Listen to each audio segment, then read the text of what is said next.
সত্যের ইতিহাস, ন্যায়ের ইতিহাস সেই ফ্রেঞ্চ রেভলিউশন থেকে শুরু করে মানুষ লিখেছে, সাধারণ মানুষ লিখেছে। আর ডাক্তারদের কথা যদি তোমরা বলো, একটা কথা মনে রেখো যে ডাক্তাররা গণ আন্দোলন লিড করেছেন। রুডল্ফ ভিট্রিও থেকে শুরু করে, চে গুয়েভারা থেকে শুরু করে, আন্তন চেখভ থেকে শুরু করে তারা ডাক্তার ছিলেন। এবং ডাক্তার ছিলেন বলে তারাই জানতেন যে কারো শরীরে নীল রক্ত পায় না, সবার শরীরে লাল রক্ত পায়।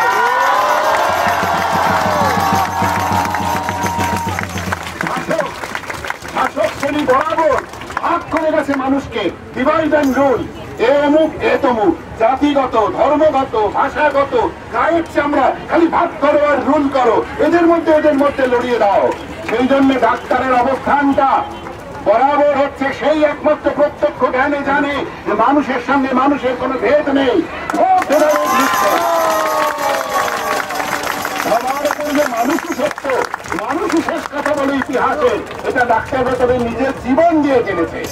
আর আজকে তোমরা যে কজটার জন্য উঠে দাঁড়িয়েছ, আজকে তিলোত্তমা অমর হয়ে গেছে। তিলোত্তমাকে আর নতুন করে তোমরা, আমাদের মেদিনীপুরের আমার ছেলে মেয়েরা, তোমরা জানো আমার একটু পাহাড়ে যাওয়ার মানে আছে, ও ইতিহাস আছে, পাহাড়ে যাই।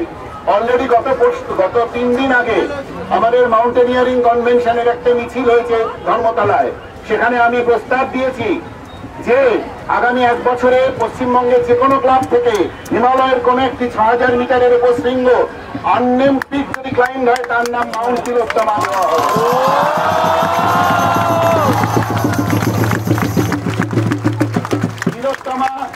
তিলোত্তমা আমাদের প্রত্যেকের ভেতরে, একটা তিলোত্তমাকে ফিজিক্যালি ডিস্ট্রয় করে এই কোটি কোটি তিলোত্তমা তোমাদের মধ্যে ছড়িয়ে রয়েছে, তাকে কোনদিন যাবে না। এই জন্য আজকে তোমাদের মধ্যে একটা অদ্ভুত কষ্ট আমাদের সবার মধ্যে হচ্ছে। গত 1 মাস ধরে আমরা কেউ ঘুমাতে পারছি না। এটা একটা অদ্ভুত কষ্ট।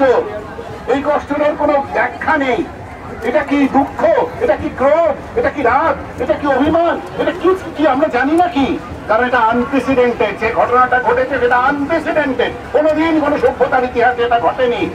যুদ্ধক্ষেত্রের কথা ছেড়ে দাও, মানে যেখানে যুদ্ধ চলে সেখানে ওই গোলা পড়ে, হাসপাতাল ভেঙে যায়, ডাক্তার নার্স মারা যায়, কিন্তু এটা অভাবনীয়। এটা কোনোদিন এরকম ঘটেনি। সুতরাং this is a unprecedented incident and there is an unprecedented reaction. জনসাধারণের এই যে রিয়াকশন আনপ্রেসিডেন্টেড।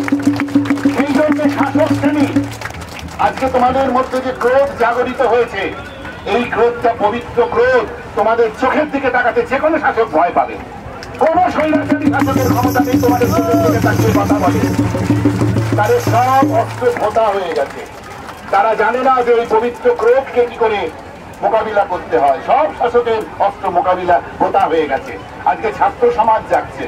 আমার সম্পূর্ণ আশা আছে যে তোমরা অতি অবশ্য তোমাদের লক্ষ্যে পৌঁছবে। খালি একটা কথা মনে রেখো, কালকেও আমি গণকনভেনশনে বলেছি যে আগুন দাবানলের মতো এগোচ্ছে। ফল অফ বাস্তিল শুরু হয়ে গেছে। The fall of Bastille has began.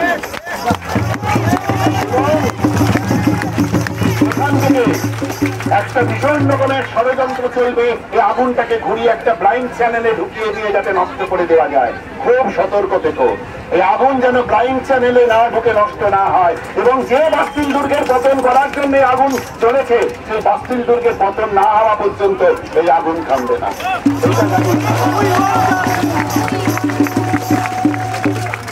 আমরা হাসপাতালে কাজ করছি, সিনিয়ররা নিজেদের সাধ্যের অতিরিক্ত দিয়ে সাপোর্ট দিয়ে চালিয়ে যাচ্ছি। তোমরা তোমাদের লড়াইটা চালিয়ে যাও। চিকিৎসা করা, মানুষের চিকিৎসা বলতে শুধু শরীরের চিকিৎসা বোঝায় না। আমরা ওখানে মানুষের চিকিৎসা করছি, তোমরা এখানে দাঁড়িয়ে সমাজের চিকিৎসাটা করছো।